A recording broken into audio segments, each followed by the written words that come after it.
हो या 2 मिनिटं या ओ ताई या ना.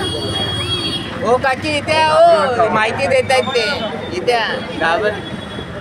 टेन्शन येतं पोलीस बघले टेन्शन येऊन जातं. या इकडे उभे राहा या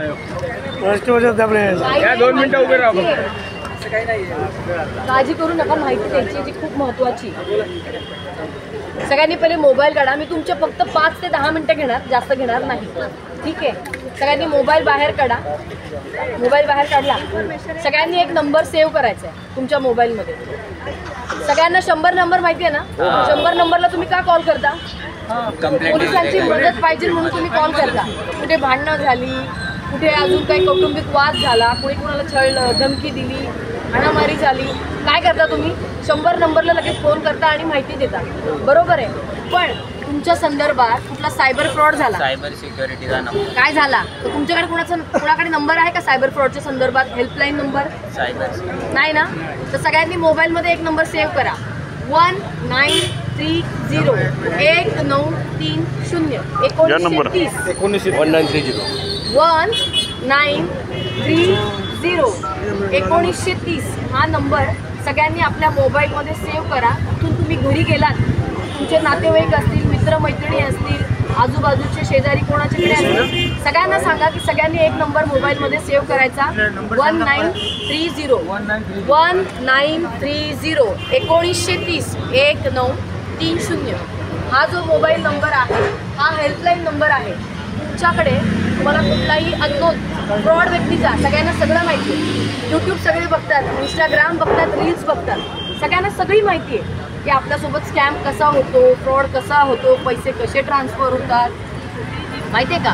हे सगळ्यांना सगळं माहिती आहे. तुम्ही रील्स बघता, तुम्हाला सगळं माहिती. मी सांगण्याची पण गरज नाही.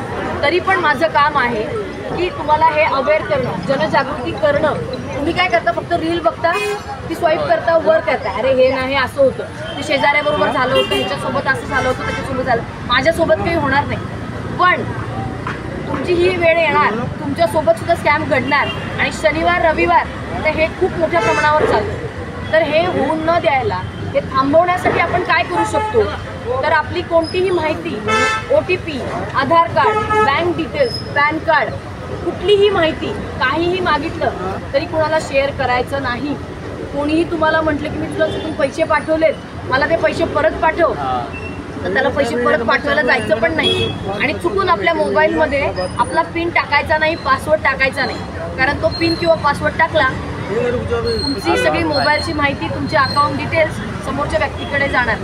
तुमचे फोटोज असतील, व्हिडिओज असतील, ते मॉर्फ करणार. मॉर्फ म्हणजे काय करतात? ते चेहरा तुमचा ठेवणार, तुमच्या घरातले किंवा नातेवाईक यांचे ठेवणार आणि खालची संपूर्ण शरीर जे आहे, बॉडी आहे, ती पूर्ण नग्न करणार, म्हणजे न्यूड करणार.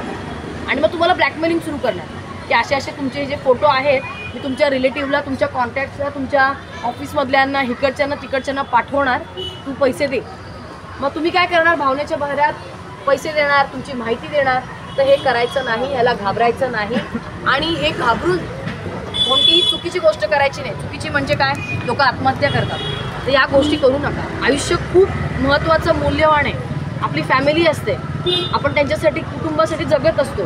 तर या गोष्टीसाठी तात्काळ रिपोर्ट करायचा. 1930ला कॉल करा किंवा cybercrime.gov government.in या वेबसाईटवर जाऊन तुम्ही स्वतःसुद्धा कंप्लेंट नोंदवू शकता.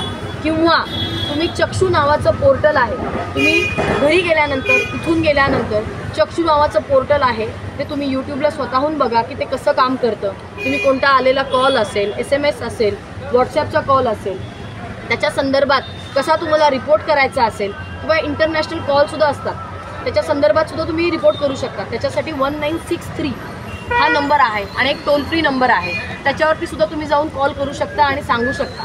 म्हणजे असं नाही की फक्त भारतीय नंबरच तुम्हाला स्पॅम करतो, इंटरनॅशनल कॉलसुद्धा असतात की ते तुम्हाला स्पॅम करतात. मग तुम्हाला खूप टेन्शन येतं, अरे मॅडम कसं करू, काय करू? तर ह्या बाबतीत अवेअर होण्यासाठी तुम्ही या चक्षू नावाचं जे पोर्टल आहे, गुगलवर जाऊन टाकायचं चक्षू संदर्भात माहिती. मग ती कशी काय ते यूट्यूबला पहा.